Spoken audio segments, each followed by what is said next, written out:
Hello दोस्तों, अगर आप लोग मेरे चैनल पर नए आए हैं तो मेरे चैनल को सब्सक्राइब करें, ज़्यादा से ज़्यादा शेयर करें और कमेंट करें। यह कहानी है सौतेली माँ की। छोटे से गांव में एक पिता और उसकी छोटी सी बेटी रहती थी। माँ का साया सिर से बहुत पहले उठ चुका था और उस बच्ची की दुनिया बस उसके पिता तक सीमित थी। नाम था नन्ही और उम्र महज 7 साल की थी। उसका हर दिन पिता की गोद में सिमट कर ही पूरा होता, लेकिन वक्त तो कभी एक सा नहीं रहता। कुछ सालों बाद जब पिता ने दूसरी की तो नन्ही की नजरें पहली बार अजनबी चेहरे को घूरने लगी। एक नई औरत जब उस घर की दहलीज पर थी, सुनीता, जो अब नन्ही सौतेली माँ बन चुकी थी। नन्ही चुप रही और औरतों के देखती तो नजरें फेर लेती। सुनीता हर कोशिश करती कि बच्ची के पास जाए, उससे बात करे, कुछ प्यार से समझाए, लेकिन बच्ची का मन जैसे पत्थर हो गया था। वह सिर्फ अपनी माँ को याद करती, जिसकी तस्वीर तक अब किसी को छूने नहीं देती। सुनीता जानती थी कि माँ बनना सिर्फ जन्म देना नहीं होता, पर यह भी जानती थी कि किसी के टूटे दिल में जगह बनाना आसान नहीं होता। वह रोज उसके लिए बालों में चोटी बांधती, उसकी मनपसंद खाना बनाती, स्कूल छोड़ने जाती, लेकिन नन्ही हर बार उसकी ओर देखने बिना चुपचाप अपने कमरे में चली जाती।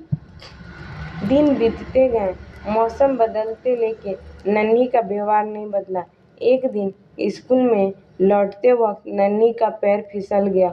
वह बुरी तरह से गिर गई। बाकी बच्चे उसे छोड़ के चले गए, लेकिन जब सुनीता को पता चला, वह दौड़ी चली गई, उसे गोद में उठाया और बिना वक्त गंवाए अस्पताल ले गई। उस दिन पहली बार नन्ही को गोद में सिर रखा, आंखों में आंसू बहे और होठों में एक टूटी की आवाज निकली, मम्मी। सुनीता के लिए वह शब्द किसी इनाम से कम नहीं था। उसकी आंखें भर आई। उस दिन के बाद कुछ तो बदल गया। नन्ही अब सुबह उठते ही सबसे पहले सुनीता को ढूंढती, स्कूल जाने से पहले गले लगाती और रात को कहानी सुनाने के लिए उसकी गोद में सोती। वक्त ने जो दूरियां बनाई थी, धीरे धीरे उस प्यार ने उन्हें पाट लिया।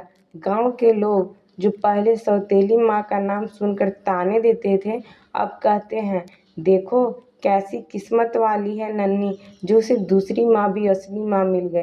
कभी कभी खून के रिश्तों से बढ़ के भी कुछ होते हैं, देखभाल, अपनापन और बिना शर्त का प्यार। और सुनीता ने यह सब कुछ देखकर ही साबित कर दिया था कि एक सौतेली माँ भी सगी माँ से कम नहीं होती। बस ज़रूरत होती है वक्त और हृदय की, जो कि यह सच्चे दिल से होती है। अगर कहानी अच्छी लगी हो तो मेरे चैनल को सब्सक्राइब कीजिएगा, ज़्यादा से ज़्यादा शेयर कीजिएगा और कमेंट कीजिएगा। आप लोग के लिए ऐसी मज़ेदार कहानियाँ बनाती रहूँगी।